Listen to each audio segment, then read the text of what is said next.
নমস্কার, আমি বৈশাখী। শিল্প সাহিত্য বাই বৈশাখী চ্যানেলে সকল শ্রোতা বন্ধুদের স্বাগত জানাই। আজ আপনাদের বলবো কঠোরভাবে প্রাপ্তবয়স্কদের জন্য গল্প অন্ধকারের গাঁদা ফুল। গল্প পাঠ এবং গল্প লেখায় আমি বৈশাখী বিশ্বাস দেবনাথ। গল্পটি অবশ্যই প্রাপ্তবয়স্ক শ্রোতা বন্ধুদের জন্য কঠোরভাবে। প্রথম থেকে শেষ পর্যন্ত শুনবেন। ভালো লাগলে অবশ্যই লাইক করবেন, কমেন্ট করবেন, শেয়ার করবেন এবং আপনাদের প্রিয় চ্যানেল শিল্প সাহিত্য বাই বৈশাখী সাবস্ক্রাইব করে বেল বাটন প্রেস করে পাশে থাকতে একদম ভুলবেন না। বন্ধুরা, শিল্প সাহিত্য বাই বৈশাখী এখন চলে এসেছে ইউটিউব মিউজিক পডকাস্টে। ইচ্ছে করলে আপনারা সেখান থেকেও গল্প শুনতে পারেন এবং আপনাদের ব্যক্তিগত মতামত আমার সঙ্গে শেয়ার করতে পারেন। আজ আপনাদের বলবো কঠোরভাবে প্রাপ্তবয়স্ক এবং প্রাপ্তমনস্কদের জন্য গল্প অন্ধকারের গাঁদা ফুল। গল্প পাঠ এবং গল্প লেখায় আমি বৈশাখী বিশ্বাস দেবনাথ। গল্পটি শুনবেন। যাদের ভালো লাগবে না তারা অবশ্যই এড়িয়ে যাবেন, আর যাদের ভালো লাগবে তারা অবশ্যই ছোট্ট করে লাইক করতে আর মন্তব্য করতে, শেয়ার করতে একদম কিন্তু ভুলবেন না।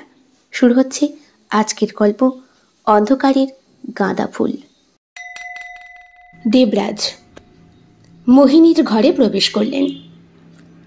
মোহিনী তখন এক দৈত্যের সঙ্গে সঙ্গমে মগ্ন। তার উলঙ্গ দেহ থেকে কামনার সুগন্ধ ভেসে আসছে এবং দৈত্যের সাথে তিনি চরম সুখের সাগরে ভাসছেন। দেবরাজ এই দৃশ্য দেখে হতবাক এবং ক্রুদ্ধ হন। মোহিনী, তুমি এখানে কি করছো? আমার আদেশ অমান্য করে এই দৈত্যের সাথে কেন? দেবরাজ, আপনি তো জানেন আমার দেহের ক্ষুধা মেটাতে আমি বাধ্য। ইন্দ্র, এটা তোমার জায়গা নয়। মোহিনী এখন আমার সঙ্গিনী, তার দেহের প্রতিটি কোণ এখন আমার। দেবরাজ ওরফে ইন্দ্র রাগে ফেটে পড়ে। মোহিনী, আমি তোমাকে আমার ঘরে আসার জন্য বলেছিলাম, তুমি কেন আসনি? দেবরাজ, আমি চেষ্টা করেছিলাম, কিন্তু এই দৈত্য আমাকে বাধ্য করেছে। আমার যোনি এখন আর অক্ষত নেই, আর এর শারীরিক শক্তির সামনে আমি কিচ্ছু করতে পারিনি। মোহিনী, তুমি আমাকে হতাশ করেছ। আমি কিন্তু এই অপমান সহ্য করব না। এই দৈত্য এও শাস্তি পাবে। তুই আমায় কিচ্ছু শাস্তি দিতে পারবি না। মোহিনী এখন আমার। বেশ, আমি তোকে অভিশাপ দিচ্ছি। তুই কোনোদিন মোহিনীকে পাবি না।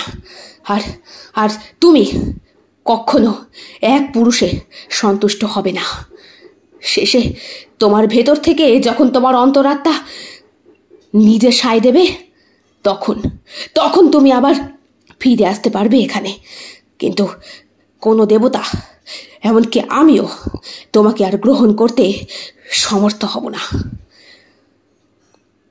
দেবরাজ ওরফে ইন্দ্রর অভিশাপে মর্তে জন্মগ্রহণ করে মোহিনী। এখন সে একজন সাধারণ নারী। তার দেহে অপার্থিব সৌন্দর্য এখনো তার ভেতরে একটা অপ্সরা অপ্সরা ভাবকে জাগিয়ে তোলে। মাঝে মধ্যে মাথার সবকিছু কেমন যেন গোলমাল পাকিয়ে যায় মোহিনীর। সব দৃশ্যগুলো অতীতের ভেসে ওঠে চোখের সামনে। মেঘের মধ্যে মোহিনীর বাস, তার দেহবল্লরী থেকে অপার্থিব সুগন্ধ, স্মৃতির গৌরবে নিজেকে স্বর্গের অপ্সরা বলে প্রতিপন্ন করে মোহিনী। আয়নার সামনে দাঁড়িয়ে নিজেকে এসে দেখে, কেন আমি এমন অপ্সরার মতো দেখতে বলতো? অথচ দেখ আমার মর্তে জন্ম। আমার মনে হয় আমি কোনো অপ্সরী ছিলাম। মোহিনীর সঙ্গী পরমা, তাকে মোহিনীর সখী বলে ডাকে। সে বলে, মোহিনী, তুই একজন সাধারণ নারী। এইসব স্মৃতির ছায়া তোকে গ্রাস করেছে। সখী, আমি কি করে বুঝবো বলতো? আমার দেহ দেখে কেমন যেন মনে হয় একসময় আমি দেবরাজের সঙ্গিনী ছিলাম। আমার দেহে কানায় কানায় মনে হয় যেন দেবতাদের ছোঁয়া লেগেছে। মোহিনী, তুই এখন মর্তে নেমে এসেছিস। ওইসব স্মৃতি থেকে বেঁচে থাক, না হলে বর্তমানে সুখ পাবি না, আমি জানি। কিন্তু আমার হৃদয়ে সেই অতীতের রূপ সুখ এখনো জীবিত কেন বলতো? আমি কি পারবো না কখনো সেই সুখ ফিরে পেতে? মোহিনী, এগুলো কি বলছিস? এ কখনো সম্ভব? আমি জানি আমার ভাগ্য বদলাবে সখী। আমি আবার দেবরাজের সঙ্গিনী হব, কেমন যেন মনে হয় আমার। কিন্তু দেবরাজ তো স্বর্গে রয়েছে, ওইসব তো গল্প কথা। তিনি আবার তোকে গ্রহণ করবে কি করে রে? কি জানি, আমার কেমন যেন মনে হয় শেষ অবধি তার চরণেই আমার ঠাঁই হবে। আমি বোধহয় অভিশপ্ত হয়েছিলাম, কেমন যেন অপসরা অপসরা মনে হয় নিজেকে। বোধহয় দেবলোক থেকে মর্তের পথে ভুল করে চলে এসেছি। তুই পারিসও বটে। মোহিনীর সখী পরমা কথাটি বলে।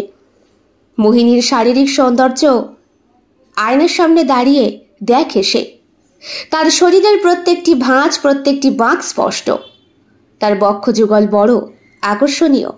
তার উড়ো দুটো মসৃণ এবং শক্তিশালী। সুগভীর নাভিমূল সৌন্দর্যের প্রতীক। ওর ত্বক মসৃণ চন্দনের মতো আর সুগন্ধযুক্ত। চোখ দুটো গভীর এবং রহস্যময়। আয়নার সামনে দাঁড়িয়ে নিজের শরীরকে নিয়ে নিজেই মাতোয়ারা হয় মোহিনী। আমি কতটা সুন্দরী না? আমার এই শরীরের প্রত্যেকটি অংশ যেন এক একটি শিল্পকর্ম। এই বক্ষ যুগল দুটো পর্বত শিখর এত সুন্দর এবং পূর্ণ।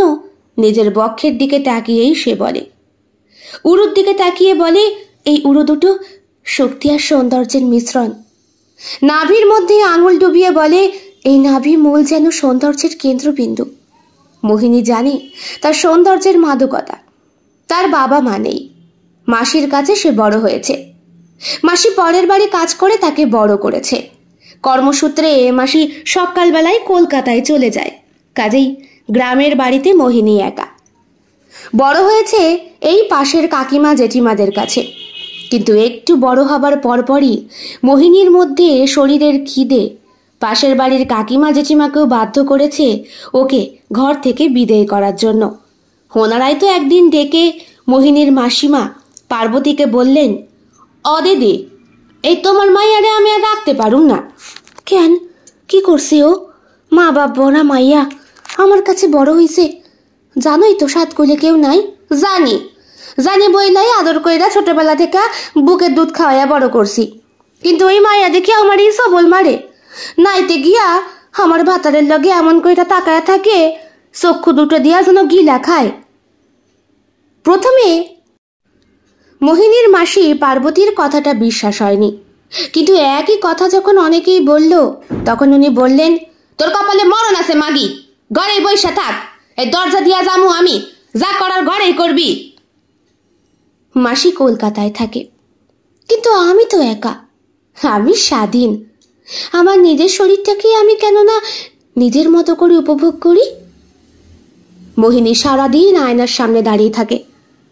সকালবেলা মাসি যা রান্না করে দিয়ে যায় সেটাই সে খায়। একচালা ঘরের ছোট্ট বেতের বেড়া দিয়ে ঘেরা, টিনের দরজার বাইরে ছোট্ট তালা ঝোলে। যদিও প্রবলেম একটু হয় মোহিনীর যখন তখন টয়লেট ইউজ করাটা, আর সেই কারণেই চাবিটা রেখে যায় ওর মাসি ওরফে পার্বতী, মোহিনীর সব থেকে কাছের সখী, তার কাছে। এর সাথেই গল্প করে সে। মাসি বলে গিয়েছিল, শোন, তোর সখীরে নজরে নজরে রাখবি। ওর নামে যা শুনতেছি এই 15 বছর বয়সে, এরপরে জানি না মাইয়াটা কি করবে। কিন্তু এখন মাঝে মধ্যে সখীর সঙ্গে উপেন্দ্র আসে। উপেন্দ্র সখীরই বরদা। মোহিনীকে দেখার পরে তার চক্ষু চড়ক গাছ হয়েছে। মোহিনীকে দেখে পাগল হবে না এমন পুরুষ খুব কম। তার আত্মা তো স্বর্গের অপশরীর, শরীরটা না হয় মানুষের দ্বারা প্রাপ্ত হয়েছে, কিন্তু অন্তরাত্মা সেটা তো পরমেশ্বরের চরণে নিবেদিত হতে হতেও হতে পারেনি, কারণ অভিশপ্ত হয়েছিল সে। অপ্সরাদের জীবন মানেই অভিশাপ, আর সেই অভিশাপ শুরু হয়েছে উর্বশীর সময় থেকে। এই তো মর্তে উর্বশীকে পাঠানো হয়েছিল দেবতাদের বিনোদন নাচগান করে। স্বর্গে অপার্থিব সৌন্দর্য আর কণ্ঠের অধিকারিণী উর্বশী মর্তে এসেছিলেন ঋষিদের শাপের কারণে, আর সেইখানেই আটকা পড়ে গিয়েছিলেন। এসেছিলেন ধ্যানভঙ্গ করতে, কিন্তু আর সেটা সম্ভব হয়নি। এরপরে তাদের ঔরসে সন্তান জন্ম দিয়ে তারপর পরলোকগত। এরপর থেকেই পৃথিবীতে বেশ্যাবৃত্তির মতো নারীদের আগমন হয়েছে। প্রাচীনকালে সামাজিক ও অর্থনৈতিক পরিস্থিতিতে যুদ্ধ এবং রাজনৈতিক কারণে নারীরা এইসব বেশ্যাবৃত্তিতে যুক্ত হতে বাধ্য হতো। মূলত স্বর্গের অপ্সরীরাই এদের প্রতীকী বর্ণনা এবং জলজ্যান্ত প্রতিফলন বহন করে। দরজায় 3 বার ঠকঠকের শব্দ মানেই সখীর সঙ্গে উপেন্দ্র এসেছে। উপেন্দ্র মোহিনীকে কাছের করে পেতে চায়। আজ সখী আসেনি? না, আমার কাছে চাবি দিয়ে পাঠিয়েছে। বাথরুমে যদি প্রয়োজন হয় যাও। হ্যাঁ, যেতে তো হবেই। মাসি যে কেন আমায় আটকে রাখে। আচ্ছা উপেন্দ্রদা, আমি কি এতই খারাপ? তুমি জানো না তুমি কতটা সুন্দর, কতটা অসাধারণ। এই জন্যই তো তোমাকে ভালোবাসতে ইচ্ছে করে। মোহিনী লজ্জা পায়, বলে না না, এভাবে বলো না। তোমাকে প্রথম দেখেই নিজের শরীরকে সম্মান করতে ইচ্ছে করে আমার, তারপর তোমায় ভালোবাসতে। তোমার সৌন্দর্য, তোমার শক্তি, আর তোমার শক্তি তুমি নিজে উপলব্ধি করতে পারো না। যদি তুমি নিজের প্রতি শ্রদ্ধাশীল হও তাহলে এই সমগ্র সংসার তোমাকে শ্রদ্ধা করবে। মোহিনী উপেন্দ্রর কথা শোনে, নতুনভাবে নিজেকে আবিষ্কার করার চেষ্টা করে। তাহলে আমি আমার সৌন্দর্যকে আরো বেশি করে অনুভব করতে চাই। আমি চাই নিজেকে ভালোবাসতে, নিজের প্রতি শ্রদ্ধাশীল হতে। সত্যি সত্যি তুমি এটা করতে চাও? হ্যাঁ, কেন নয়? তুমি তো বলেছ 4 দেয়ালের মধ্যে থাকলে আমি নিজেকে চিনতে পারবো না। আমি বাড়ির বাইরে পা না রাখলে কখনো বুঝতে পারবো না পৃথিবীর মানুষরা কিরকম। ঠিক, একদম ঠিক। তোমার মাসির তো আসতে দেরি আছে, আজকেই তাহলে। মাসিকে চিঠি দিয়ে বেরিয়ে পড়ে উপেন্দ্রর সঙ্গে মোহিনী। কলকাতায় আসে সে। উপেন্দ্র তাকে ভালোবাসার জন্যে নিয়ে আসেনি, তাকে নিয়ে এসেছে নিজের অর্থের জন্য। কলকাতায় একটা ভালো কাজের দরকার ছিল উপেন্দ্রর। মাথার উপরে বোন আছে, আছে বাবা মা, গোটা সংসারটা। এখন যদি এই মেয়েটাকে বিক্রি করে মোটা টাকা পাওয়া যায়, সেই টাকা দিয়ে নিজের চাকরিটা জোটাবে উপেন্দ্র। এইসবে কোনো পাপ হয় না। একেই মা বাবা মরা, অনাথ একটা মেয়ে। মাসি কতদিন ওকে আটকে রাখতে পারবে? গ্রামে এমনিতেই শেয়াল কুকুরে ছিঁড়ে খাওয়ার জন্য বসে, তার উপর অত্যাধিক সুন্দরীকে চট করে কেউ বিয়েও করতে চাইবে না। এইটা কোথায় নিয়ে এলে? জিজ্ঞেস করে মোহিনী। এইখানে সকলেই স্বর্গের অপ্সরা, বুঝলে? এই এই এলাকাটার নাম পতিতা পল্লী। কি? মোহিনী কিন্তু এতটুকু ভয় পায়নি, বরং উৎসাহিত হয়েছে। ওমা উপেন্দ্র, কদিন আগেই তো এলি। ও বাবা, এদের কি স্বর্গ থেকে তুলে এনেছে রে। ও রে, দেখে যা দেখে যা। ইনি কে? জিজ্ঞেস করে মোহিনী। উপেন্দ্র চোখের ইশারায় প্রণাম করতে বলে। মোহিনী ঝুঁকে প্রণাম হতেই তার ঘাগরা চলির ভেতর থেকে অপার্থিব বক্ষ দুটির সৌন্দর্য এই দাঁড়িয়ে থাকা মানুষটির চোখকে আকর্ষিত করে। বয়স্কা এক মহিলা, প্রায় বছর 65-র কাছাকাছি। ঠোঁটে লিপস্টিক, মুখে পান আর পেল্লাই চেহারা। ইনি এখানকার হেড। মোহিনীকে বুকে জড়িয়ে বললেন, আরে আয় আয়, বুকে আয়। ও মা, তোর মতো মেয়ে একটা থাকলে কি আর পুরুষের আগমনের কম হবে রে? এক এক দিন এক এক পুরুষ, কত আগ্রহী হবে বলতো। কথাটা শোনার পরে মোহিনীর চোখে দুঃখের জল নয়, বরং খুশির হাসি খেলে গিয়েছিল। আচ্ছা, অপ্সরারা যদি এক একদিন স্বেচ্ছায় রাত্রির সঙ্গী নির্বাচন করতে পারে, আর এক একদিন একাধিক পুরুষ সঙ্গ লাভ করেও তারা কলঙ্কিত না হতে পারে, তাহলে আমি কেন পারবো না? আমি তো নারী, স্বর্গের না হোক মর্তের তো। তুমি ঠিক বলেছ মোহিনী, তোমার স্বাধীনতা তোমার হাতে, তুমি যা চাও তাই করো। তাহলে আমি এখানে থাকতে চাই। আমি নিজের মতো স্বাধীনতা ভোগ করতে চাই, নিজের শরীরকে আবিষ্কার করতে চাই আমি উপেন্দ্রদা। তোমার ইচ্ছে পূরণ হোক। কথাটা বলে উপেন্দ্র কোন রকম দ্বিধা দ্বন্দ্ব ছাড়া। সেই দিন রাতে মহা আয়োজন করা হয়। জানিয়ে দেওয়া হয় বিভিন্ন বাবুদের গোপন কক্ষে গিয়ে নতুন একটা মাল এসেছে, প্রচুর টাকা দিয়ে কিনতে হবে। এই শহরে নামজাদা ব্যবসায়ী আছে একজন, রাঘব বোয়াল। তিনি নামেও তার রাঘব চন্দ্র। বাড়িতে স্ত্রী আছে, সতী লক্ষ্মী। সে তো বীরভূম থাকে, কলকাতায় সে ব্যবসার কাজে আসে। পুরুষ মানেই শরীরের খিদে মেটানোর জন্য এক এক দিন এক এক নারী সঙ্গ তাকে করতেই হয়। তা না হলে তার নেশা জমে না, কাজে মন বসে না। বাড়িতে বউটা রুগ্ন, কাছে যেতেই শুধু কান্না করে, আর ম্যাটকা মারা শরীর নিয়ে কেবল পাথরের মতো পড়ে থাকে। রাঘবের চাই শক্ত সামর্থ্য অক্ষত জনির একটি নারী, যার শরীরকে বারবার ছিবড়ে করেও কিছুতেই অপূর্ণতা অর্জন হবে না। প্রত্যেকবারই নিজেকে সম্পূর্ণ পুরুষ বলে গণ্য হবে। কানে যেতেই রাত্রে রাঘব হাজির। আজকে সে এক ফোঁটা মদও খায়নি। তার পরনে ধুতি এবং ওপরে সাদা ফতুয়া। বয়স 40-এর কাছাকাছি হবে। সন্তানাদি নেই, থাকবে কি করে? উপেন্দ্রর মতো এই লোকটিরও এক নারীতে কখনো রাত্রি যাপন হয় না। কই জোনাকি? জোনাকি সেই মাসির নাম, যিনি এখনো টিমটিম করে জ্বলছেন। আরে এই যে বাবু, আপনার অপেক্ষাতেই ছিলাম। শুনলাম নাকি নতুন মাল এসেছে। আমার কিন্তু যত লাগে লাগুক। এই নাও, এইটা কি? ও বাবা, তুমি জানো না নাকি? ব্যবসায়ী মাগিদের কাছে যাওয়ার আগে আমি গাঁদা ফুলের মালা পরাই। তা আজকে হলুদ গাঁদা পেয়েছি আমার হলুদ কদমির জন্য। কাঁসা বলেছেন বাবু। এই বাবাকে বসতে দে রে, পান সেজে দে, আমি বরং ওকে তৈরি করি। মোহিনীকে থাকার জন্য জোনাকি একটা ঘর দিয়েছে। অন্যান্য দাসীদের থেকে ঘরটা বেশ বড়। পালঙ্ক আছে, দক্ষিণের হাওয়া ভর্তি খোলা জানালা আছে, টেবিল আছে, টেবিল ফ্যান আছে, সিলিং ফ্যানও আছে। ঘরের ভেতরটা সাদা রং করা, তাতে এতটুকু কালো দাগ নেই। রংটাও বোধহয় নতুন। ড্রেসিং টেবিল আছে, ছোট্ট একটি আলনা আছে, আছে একটি আলমারি। টোটালি বেশ পরিপূর্ণ।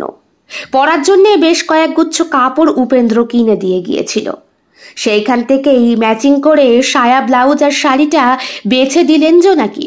বললেন, এইগুলো পরে বয়ে থাকবে। আর এই নে, এইটা কি মাসি? গাঁদা ফুলের মালা। তোরা হলে গিয়ে অন্ধকারের গেঁদা আমার, বুঝলি? এই গাঁদা ফুলের মালা খোপায় জড়া, গলায় পর, বাবু আসছে। মোহিনীর কিন্তু কান্না পায়নি, বরং সে তার কুমারিত্ব প্রকাশ করার জন্যে বারবার জেগে ওঠে। রাত বাড়তেই তার ঘরে চলে আসে রাঘব। জোনাকি রীতিমতো মোহিনীর কুমারিত্বটাকে চড়া দামে বিক্রি করেছে। এবার থেকে 1 মাস এই লোকটি আসবে মোহিনীর ঘরে। সন্ধে হতে হতেই সে এসে হাজির হয়ে যায় প্রতিনিয়ত, আর প্রত্যেক দিনই তার জন্য নিয়ে আসে গাঁদার মালা। তুমি শুধু আমার মোহিনী, শুধু আমার। মাফ করবেন, আমি কারো সম্পত্তি নই বাবু। আমি নিজের ইচ্ছেতেই এখানে এসেছি, আর সঙ্গী নির্বাচন করার দায়িত্বটা আমার। বাহ, এমন কথা তো আজ পর্যন্ত কেউ বলেনি।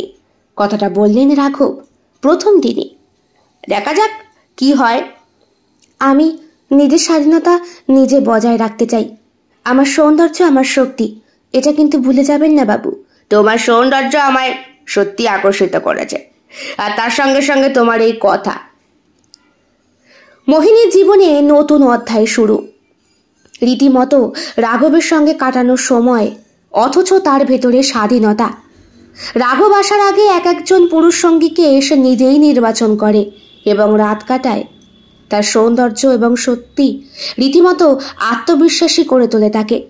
আমি কারো সম্পত্তি নই, আমি নিজের সঙ্গে নিজেই নির্বাচন করব। ঠিক, একদম ঠিক। তুমি তুমি সত্যিই অনন্য। প্রথমত রাঘব জড়িয়ে ধরে মোহিনীকে। তার পুরুষালী শরীরে পিষ্ট হতে থাকে মোহিনীর প্রত্যেকটা শরীরের অংশ। কানায় কানায় ভরিয়ে দেয় রাঘব তার প্রত্যেকটি ভাঁজ। বেশ্যাপল্লীতে থাকা প্রত্যেকটা মেয়ের শরীরের এমন কোনো অংশ নেই যেখানে পুরুষরা তাদের লালায়িত জিহ্বার স্পর্শ করে না। সুতরাং মোহিনীও পেয়েছে সেই ছোঁয়া। ব্যথায় জর্জরিত হয়েছে তার সমগ্র দেহটা। সকাল হতেই রাঘব বেরিয়ে গেল। খাটের উপরে দোমড়ানো মোচড়ানো অবস্থায় অন্ধকারের গাঁদা ফুলের মালাটা পড়ে রয়েছে। বিছানার চাদর এপাশে ওপাশে গুটিয়ে রয়েছে যত্রতত্র। গতকাল রাতে এই ফুলগুলোর মতোই মোহিনীকে শোষিত করেছে সে। তার জনি এখন আর অক্ষত নয়। গঙ্গার দুই পাড় যেমন ভেঙে গিয়েছে, ঠিক তেমনই ব্যথা প্রচণ্ড বুকে আর গুপ্ত জায়গায়। শরীরে বিভিন্ন জায়গায় এখনো আর ভেঙে উঠতে পারছে না সে। তার 16 বছরের শরীরটার ভাঁজে ভাঁজে নিজের পৌরুষত্বের প্রমাণ রেখে গিয়েছে রাঘবচন্দ্র। বারবার সমস্ত রকম কুণ্ঠা এড়িয়ে এক রাতে বহুবার দলন মলন করার পর কনকনে ব্যথায় সর্বাঙ্গ শরীরটাকে নিয়ে সকল বেশ্যাপল্লীর পতিতাদের সাথে ভোরবেলার মুহূর্তে স্নান করতে যায় গঙ্গায় মোহিনী। এই সময় ব্রহ্মলগ্নে নাকি দেবীরা স্নান করে, তারপর নাকি স্বর্গের অপ্সরারা স্থান পায় এই স্নানের জায়গায়। পরদিন সকালবেলা উঠে অন্যান্য সকল নারীদের সঙ্গে গঙ্গায় নিজেকে পবিত্র করতে গিয়েছে সে। তার জনি তখন অখ্যাত। তার পাড় ভেঙে গিয়েছে বিভৎসভাবে। তার বুকে ব্যথা, তার পেটে ব্যথা, তার পিঠে ব্যথা, ফর্সা শরীরের জায়গায় জায়গায় কলঙ্কের দাগ। অথচ গঙ্গাতে স্নান করে নিজেকে পবিত্রভাবে আবিষ্কার করে মোহিনী প্রত্যেক দিন। কিভাবে যেন তার অক্ষত জনি আবার ক্ষয়ীভূত হওয়ার জন্য প্রস্তুত হয়ে যায়। কে যেন স্বয়ং দেবতার দান।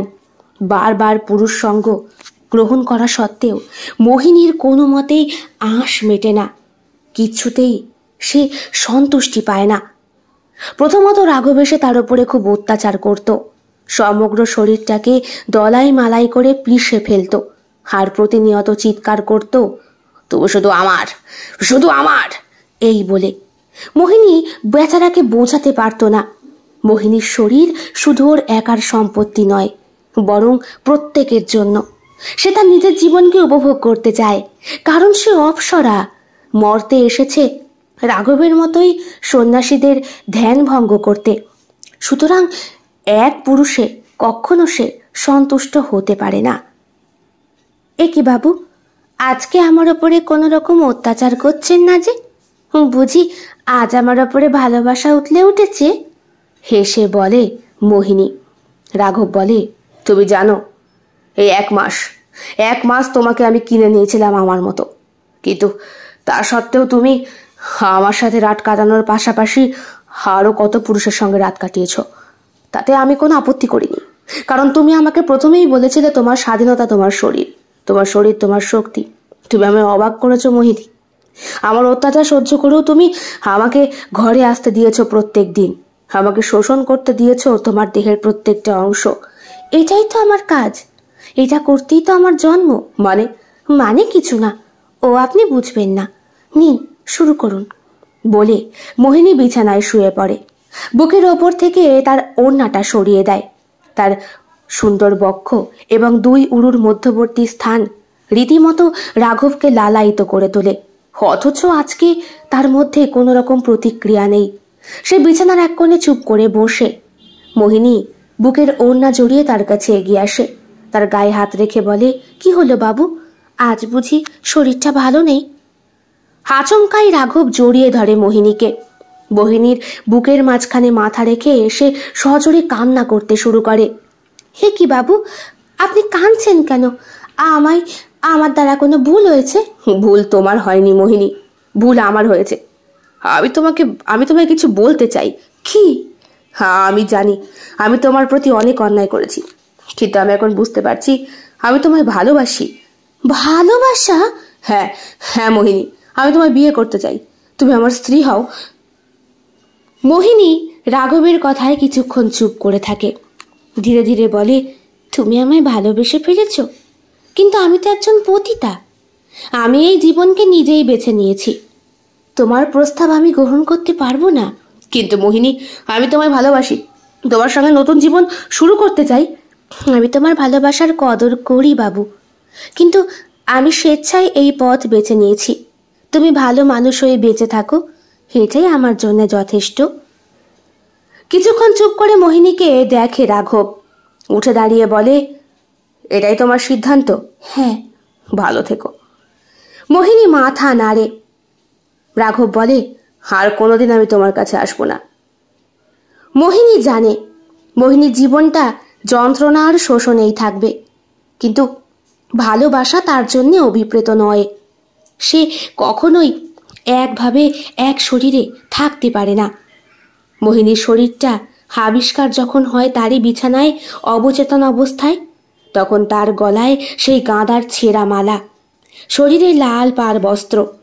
রাঘব ছাড়া মোহিনী অন্য কাউকে গভীরভাবে চিনতে পারেনি, কিন্তু মনের কথা রাঘবকে জানানোর মতো ইচ্ছে জাগা সত্ত্বেও সে জানায়নি কোনোদিন। কারণ যেদিন রাঘব আসতে দেরি করেছিল সেই দিন হঠাৎ করেই, কে?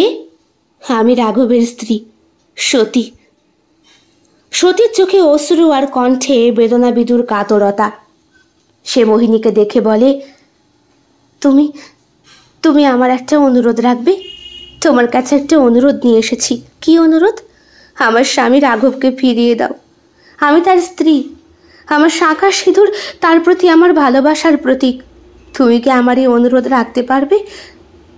মোহিনী কিছুক্ষণ চুপ করে সতীর কথা শোনে। সে জানে সতীর ভালোবাসা ও তার শাঁখা সিঁদুরের উজ্জ্বলতা তাকে কুণ্ঠিত করছে। মোহিনীর হৃদয়ে বেদনা বেদ জাগে। সে রাঘবের প্রতি মনের ভালোবাসা গ্রহণ করতে বাধ্য হয়, কিন্তু তাকে ফিরিয়ে দেবারও সিদ্ধান্ত নেয়। পরের দিনে বেশ্যাপল্লীতে কান্নার হাহাকার পড়ে। উপেন্দ্রকেও খবর দেওয়া হয়েছিল, জো নাকি খবর দিয়েছিল। রাত্রে রাঘবকে ফিরিয়ে দেওয়ার পর ধুতরোর বীজ খেয়ে আত্মহত্যার চেষ্টা করেছিল মোহিনী। হাসপাতাল নিয়ে যেতে যেতেই সবটা শেষ। জীবনের শেষ মুহূর্তে হৃদয় একজনকে ভালোবাসার স্থান দিলেও সে যে পতিতা। আমি ভালোবাসতাম রাঘবকে, কিন্তু ওটা আমার জীবনে একটা অধ্যায়। সত্যিকারের স্থান তোর স্ত্রীর কাছে। আমার জীবন আমার নিয়ন্ত্রণে ছিল, আর এখন আমি নিজেকে মুক্তি দিচ্ছি, চিরদিনের জন্যে মুক্তি দিচ্ছি। মোহিনী ছিল স্বর্গের অপ্সরা, যার সৌন্দর্য ছিল অতুলনীয় এবং অতিপ্রাকৃত, যার দেহের প্রতিটি অংশ যেন এক শৈল্পিক নিদর্শন। মোহিনীর ত্বক শুভ্র মসৃণ, মেঘের মতো কোমল এবং মোমের মতো উজ্জ্বল। লম্বা সিল্কের মতো কোমল চুল কালো রাতের মতো গাঢ়, যা তার কোমর পর্যন্ত নেমে আসত। চুলের প্রত্যেকটি রেখায় ছিল এক অদ্ভুত মোহনীয়তা, যা বাতাসে ঢেউ খেলাত।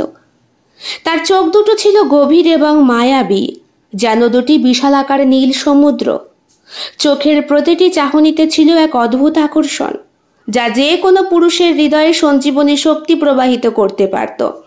তার নাক ছিল ছোট এবং খাঁচকাটা, মুখের শ্রীবৃদ্ধি করত। ঠোঁট ছিল গোলাপের পাপড়ির মতো কোমল এবং রক্তিম, যা প্রতিটি হাসির সাথে প্রেম ও আবেগের বার্তা দিত। তার দেহের প্রতিটি রেখা ছিল নিখুঁতভাবে আকর্ষণীয়। তার কোমর সরু আর তার তনু ছিল সুগঠিত এবং মসৃণ। হাতের আঙুল দীর্ঘ সরু, যেন সোনা দিয়ে গড়া। ওর বুক ছিল উন্নত কোমল আর সুনির্মিত, যা তার সৌন্দর্যের আকর্ষণকে আরো বাড়িয়ে তোলে। 12 বছর বয়সেই মোহিনী তার অপরূপ সৌন্দর্য আবিষ্কার করে বুঝতে পারে তার অঙ্গ প্রত্যঙ্গ এক শিল্পীর পরম যত্নে তৈরি করা মূর্তি। এই বয়সেই তার সৌন্দর্য এমন ছিল যা যে কোনো পুরুষকে তার প্রতি পাগল করে তুলতে পারত। মোহিনীর এক স্বর্গীয় সৌন্দর্য যেন এক চিরন্তন মাধুর্যের প্রতীক। মোহিনী, তোমার সৌন্দর্য সত্যিই অসীম। তোমাকে দেখেই আমার মগজ আলোড়িত হয়েছে। আমি কখনোই এমন অপূর্ব সৌন্দর্য দেখিনি। মৃত্যুর পরে আবার স্বর্গে ঠাঁই হয়েছে মোহিনীর। দেবরাত এসে তার শরীর দেখে আবার তাকে প্রলুব্ধ করছে। ধন্যবাদ দেবতারা, কিন্তু আমি জানি আমার সৌন্দর্য খুব বেশি তীব্র। কেউ আমার নিকটে আসলে তার পক্ষে সেটা সহ্য করা কষ্টকর। কিন্তু মোহিনী, আমি তোমার নিকটে আসতে চাই, তোমার সঙ্গে কথা বলতে চাই। হ্যাঁ, আমি তোমায় অভিশাপ দিয়েছিলাম, কিন্তু তুমি একমাত্র অপ্সরা যাকে দেখে আমি এত আকৃষ্ট হই। আমার প্রিয় দেবতা, আমি জানি তোমরা সবাই আমার নিকট আসতে চাও, কিন্তু আমার সৌন্দর্য অতি প্রাকৃত। যদি কেউ খুব কাছে আসে তাহলে তারা ভস্মীভূত হয়ে যেতে পারে। এটা আমার অভিশাপ নয়, বরং এটা আমার সৌন্দর্যের প্রতীক। তাহলে মোহিনী, আমি কি কখনোই তোমার কাছে আসতে পারবো না? নিজের অভিশাপের কথা তুমি নিজেই ভুলে গেলে। নিজেই বলেছিলে আমার কাছে কখনো তুমি আসবে না, আর অথচ এখন তুমি নিজেই আমার কাছে ধরা দিচ্ছ। আমার অভিশাপ আমি ফিরিয়ে নিচ্ছি। দেখো, দয়া করে আমাকে আর তুমি পিপাসার্ত রেখো না। তোমার সৌন্দর্য আমাকে আকৃষ্ট করছে। কিন্তু আমার দেহের সৌন্দর্য কেবল আমার ইচ্ছের ওপর নির্ভর করে। আমি একজন স্বেচ্ছাচারী অপ্সরী। আমি যখন ইচ্ছে করি তখনই কেউ আমায় গ্রহণ করতে পারবে। সত্যিই তুমি অতুলনীয়। তোমার সৌন্দর্য আর মাধুর্য আমার হৃদয়ে চিরদিন বেঁচে থাকবে। তোমাদের এই সম্মান আমার জন্য অনেক মূল্যবান দেবতারা। তোমাদের প্রতি আমি কৃতজ্ঞ। আমার সৌন্দর্য স্বর্গে এক নতুন আলোড়ন সৃষ্টি করবে। এটা সবসময় নিয়ন্ত্রিত এবং সুরক্ষিত থাকবে। আমি জানি আমি যতটা পুণ্য অর্জন করেছি, আমার মৃত্যুর পরে সেই পুণ্য যেন সতীর মধ্যে প্রতিফলিত হয়। আমার সৌন্দর্যের সবটুকু আমি সতীকে দিতে চাই ভগবান, যাতে রাঘবচন্দ্র শুধু তার মধ্যেই সুধা নিবৃত্তি করতে পারে। এত বড় আত্মত্যাগ তুমি করছো মোহিনী? তুমি তোমার এই সৌন্দর্যকে এইভাবে? তাহলে তো তুমি সবসময় অন্ধকারের আড়ালেই থেকে যাবে। পৃথিবীতে জন্মানো প্রত্যেকটি নারীর মধ্যেই যে তোমার অংশ থেকে যাবে। তুমি যে অপ্সরা, কোথাও না কোথাও, কোনো না কোনো অঙ্গে, সেটা মাথার চুল হোক বা পায়ের নখ, যেখানেই হোক, তোমার শরীরের টুকরো অংশ ছড়িয়ে ছিটিয়ে পড়বে চারিদিকে। প্রত্যেকটি নারী হয়ে উঠবে তাদের নিজের শরীরে অপার্থিব অপ্সরীর অধিকারী। একজন পুরুষই তার সঙ্গে থাকবে, যে স্বামী আখ্যা পাবে। হ্যাঁ, আমিও তাই চাই দেবতারা। আমি চাই এক পুরুষেই এক নারী সন্তুষ্ট থাকুক, আর এক নারী এক পুরুষে। বহু সঙ্গ নারীকেও যেমন নষ্ট করে, তেমনি পুরুষকেও। আমি তো বহু সঙ্গ চাইনি দেবতা। আমার গত জন্মের সব স্মৃতি একটু একটু করে আমার চোখের সামনে ভেসে উঠেছিল। আমি স্নান করছিলাম, আমার শরীরের প্রত্যেকটা অনাবৃত অংশ দৃষ্টিগোচর হয়েছিল। জলকেলির প্রত্যেকটা মুহূর্ত দেহের সৌন্দর্য আর মাধুর্যতাপূর্ণ হয়ে ওঠে। আমার পিঠের মসৃণ রেখা, কোমরের বাঁক আর উরুর মোহনীয় ভাঁজ, সবকিছু ওই দৈত্যটাকে আকর্ষিত করেছিল। ঝর্ণার নিচে দাঁড়িয়ে স্নান করছিলাম। ঝর্ণার স্রোত দেহের ওপর দিয়ে গিয়ে আমাকে অতুলনীয় করে তুলেছিল। আমার ভেজা চুল, জলবিন্দু, পিঠ দিয়ে নেমে যাওয়া উন্মুক্ত স্তনগুলো জলকেলির আর্দ্র, আর কোমরের বাঁকগুলো সুগঠিত মনে হচ্ছিল, আর উরুগুলো ঝর্ণার জলে চমৎকার ভাবে উজ্জ্বল। তখনই তো সেই দৈত্য আমায় বলে, আহ মোহিনী, এই অপ্সরা, এই রূপ আমি কখনো ভুলবো না। তুমি কেন এখানে এসেছো? আমায় স্নানরত অবস্থায় দেখা কি তোমার উচিত? তোমার প্রত্যেকটি অনাবৃত ভাঁজ আমায় আসক্ত করে তুলেছে মোহিনী। তোমার রূপের কাছে আমি নিরুপায়। তুমি জানো না, এটা শালীন নয়। তোমার এই আচরণ আমাকে বিরক্ত করছে। আমি জানি, কিন্তু তোমার এই অপ্সরা রূপের সামনে আমি নিজেকে ধরে রাখতে পারছি না। তোমার শরীরের প্রত্যেকটা অংশ যেন সৃষ্টির একটি অপূর্ব কাজ। মোহিনী জলের মধ্যেই স্নান করে। সূর্যের আলোয় ঝিলিক তার শরীরে পড়ে শরীরটাকে আরো উজ্জ্বল করে তোলে। জলের কণা তার সিক্ত ত্বকের ওপরে ঝিলমিল করে ওঠে, যেন প্রতিটি বিন্দুই এক একটি রত্নমাল্য ছড়িয়ে আছে। তার ভেজা কেশরাশি তার পিঠে এবং বুকের ওপর ঝুলে, যা তাকে আরো মোহনীয় করে তোলে। তার কোমল কোমর আর তন্নি, হাত পায়ের ভাঁজগুলো যেন সৃষ্টির এক অপরূপ সৃষ্টি। দৈত্য এসে সামনে দাঁড়ায়। অনাবৃত শরীরের প্রত্যেকটা ভাঁজ থেকে হৃদয় তোলপাড় হয়ে ওঠে। কামনার অগ্নি প্রকাশ পায় দৈত্যের চোখে। আকর্ষণ জেগে ওঠে। ওহ, তুমি কি সুন্দরী! তোমার সুন্দর শরীরের প্রত্যেকটা অংশ আমায় তাড়িয়ে বেড়াচ্ছে। তুমি তো স্বর্গ থেকে নেমে আসা কোনো দেবী। আমি অপ্সরা, আমি মোহিনী, এক সাধারণ অপ্সরা। তুমি কে যে আমাকে এমন ভাবে বলছো? আমি এক দৈত্য। তোমার রূপ দেখে আমি মুগ্ধ হয়েছি। তোমার প্রতি আমি আকর্ষণ সামলাতে পারছি না। তুমি যেন আমার হৃদয়ে এক নতুন অনুভূতির জন্ম দিয়েছো। কিন্তু দৈত্য, তুমি জানো না তোমার আমার মধ্যে কত বড় ব্যবধান? তুমি দৈত্য আর আমি একজন অপ্সরা। আমি জানি, কিন্তু তোমার রূপের মায়ায় পড়ে আমি সব ভুলে গেছি। তোমার প্রত্যেকটি অনাবৃত ভাঁজ এমন ভাবে আমায় আকর্ষণ করছে যে আমি আর কিছুই ভাবতে পারছি না। তবে যদি তোমার মনে সত্যি ভালোবাসা থাকে, আমাকে সম্মান দিয়ে দেখো। আমার রূপকে নয়, আমার অন্তরকে সৌন্দর্যের ভালোবাসা দিয়ে দেখো। তোমার প্রত্যেকটা কথায় আমি মুগ্ধ। আমি সত্যি তোমার প্রত্যেকটি গভীর ভালোবাসা অনুভব করছি। প্রতিশ্রুতি দিচ্ছি, তোমাকে সম্মান দিয়ে ভালোবাসবো। আমি সম্মান চেয়েছিলাম দেবরাজ, ভালোবাসা চেয়েছিলাম, বিনিময়ে শরীর দিতে চেয়েছিলাম, কিন্তু আমি জানতাম আমি একজন অপ্সরা। এই সমগ্র দেবতারা আমাকে ভোগ করতে চায়, কিন্তু আমার জন্ম তো ভোগ্যবস্তু হিসাবে হয়নি দেবরাজ। অথচ আপনিও আমাকে ভোগ করতে এসেছিলেন। যে সমস্ত রমণীরা বিবাহিত, শাঁখা সিঁদুর নিয়ে আমাদেরকে অভিশপ্ত করে, যারা বলে আমাদের সৌন্দর্যই নাকি তাদের স্বামীকে ছিনিয়ে নিয়েছে, কেড়ে নিয়েছে, অথচ দেখুন আমরা কিন্তু চাই না তাদের থেকে তাদের স্বামীকে কেড়ে নিতে, ভালোবাসা কেড়ে নিতে। আমি প্রচণ্ড দুঃখ পেয়েছিলাম, খুব কষ্ট পেয়েছিলাম। এক নারী হয়ে আরেক নারীর সংসার আমি ভাঙতে চাইনি, বরং সংসার গড়তে চেয়েছিলাম নিজে। বুঝতে পেরেছিলাম মর্তে জন্মের পর আমি যে কত বড় ভুল করেছি। এই মর্ত আমাদের স্বর্গের নিয়মে চলে না, এরা তাদের নিজেদের খেয়ালের খুশির বশে চলে। স্ত্রীদেরকে সম্মান তো দূরের কথা, ভোগ্যবস্তু হিসাবে নারীকে এরা মনে করে। অথচ এমন তো আমাদের এখানে নয়। এখানে দেহদানের সঙ্গে সঙ্গে আপনারা আমাদেরকে সম্মানটাও করেন। দেবরাজ চুপ করে থাকে মোহিনীর কথা শুনে। আমি ভুল করেছিলাম দেবরাজ, আমি জানতাম না দৈত্য বিবাহিত, তার যে পরমা সুন্দরী এক স্ত্রী রয়েছে। তার সঙ্গে মিলনের মুহূর্তে আপনি আমায় অবগত করেছিলেন। তখন থেকে আমি প্রচণ্ড হীনমন্যতায় ভুগেছিলাম।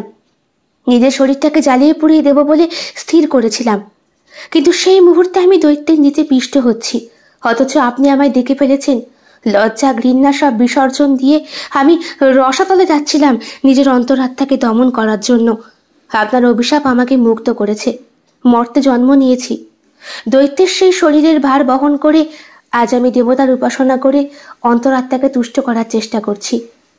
আমি চাই আমি যতটুকু উপাসনা করেছি ততটুকু পুণ্য যেন সেই পরম সতীলক্ষ্মীর যায়। মর্তে প্রত্যেকটা নারী বেঁচে থাকুক তাদের স্বামীকে নিয়ে, আমার মতো পতিতার সঙ্গে মিলিত হয়ে যেন কারো সংসার ছাড়খাড় না হয়।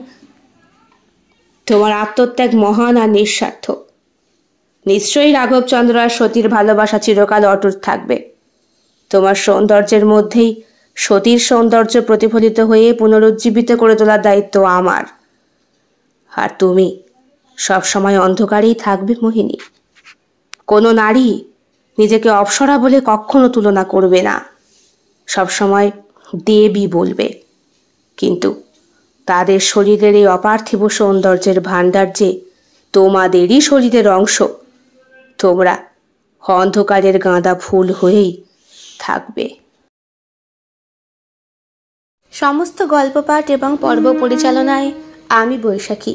আজকের গল্পটি সম্পূর্ণ কাল্পনিক একটি গল্প। দয়া করে বাস্তবের সাথে এই গল্পের কোনো রকম মিল খুঁজতে যাবেন না। গল্প পাঠ এবং গল্প লেখায় আমি বৈশাখী। আপনারা ইচ্ছে করলে গল্পটি প্রতিলিপি অ্যাপ থেকেও পড়তে পারেন। কেমন লেগেছে আজকের নিবেদন? কমেন্ট বক্সে কমেন্ট করতে কেউ ভুলবেন না। ভালো লেগে থাকলে অবশ্যই লাইক করবেন, শেয়ার করবেন, আর আপনাদের প্রিয় চ্যানেল শিল্প সাহিত্য বাই বৈশাখী সাবস্ক্রাইব করে পাশে থাকবেন। বেল বাটন প্রেস করে দেবেন নতুন গল্পের নোটিফিকেশন সব সময় পেয়ে যাবার জন্যে। আজ এই পর্যন্তই। দেখা হচ্ছে আগামীকাল আরও একটি নতুন ভিন্ন স্বাদের ভিন্ন আঙ্গিকের গল্পের সঙ্গে। সকলে খুব ভালো থাকবেন, সুস্থ থাকবেন, ঈশ্বরের কাছে এটাই কামনা করি। নমস্কার।